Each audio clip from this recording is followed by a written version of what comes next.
Hey, so I know it's been like a week or so since I've written, well, not written, but like spoken my last review. I just came back from Netsky. It was actually a really interesting kind of show.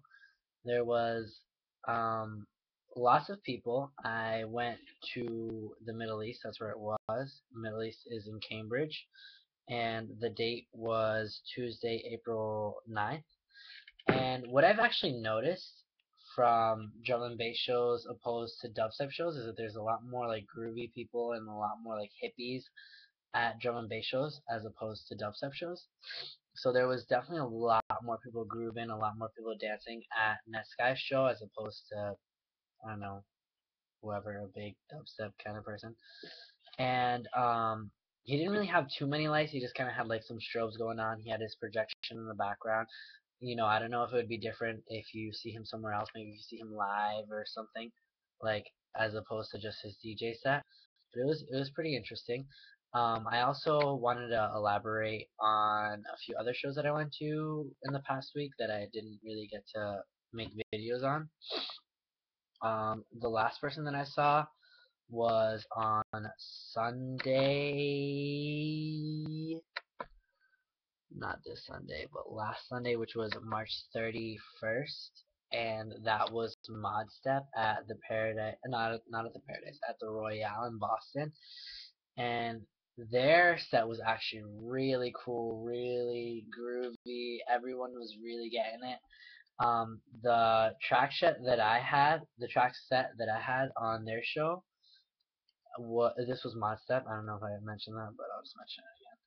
It was Satisfaction, Smack My Bitch Up, Outer Space, Zombie Nation, Refabrication, their own remix, Now That You've Gone to the Stars, Promises, Pray Them with Silence, I Can't Stop, Bonfire, Destroy Them with Lasers, Look in Your Face, Louder, and then the cool thing, actually, not the cool thing, but the very interesting thing about their set is that they ended halfway into their set, about 20 minutes into their set, 20, 25 minutes, they stopped and they, you know, yelled kind of not necessarily at the crowd, but at the venue because they said that the venue claimed that their music was too loud and the bass was too heavy, so they had to end their set.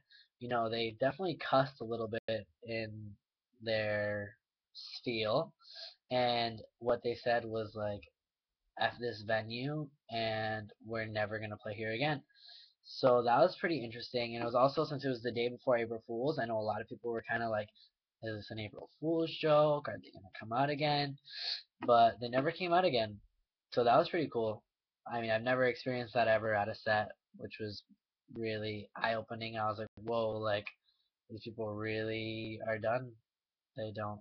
I mean, in my opinion, I felt like they didn't really care about their fans because they could have kept going on and turned their volume down a little bit so that their fans would have been able to appreciate them, but they just ended their set halfway in. I also wanted to elaborate on flosstradamus.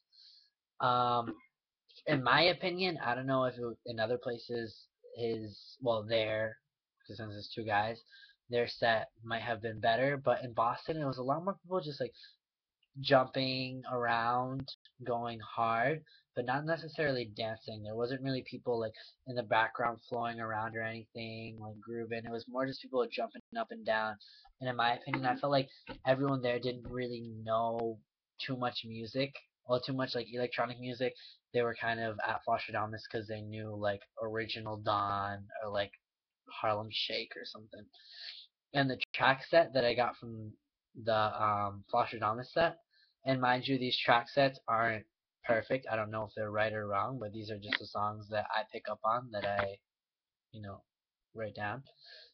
And I had Roll Up Remix, Satisfaction, Mercy Remix, the Sandstorm Remix, Underground, Original Dawn, Lana's Anthem, Fuck a PO, and they actually had an encore, and their encore wasn't necessarily bassy kind of trap. It was more like trill trap, like Juicy J kind of music, 3 6 Mafia kind of trap.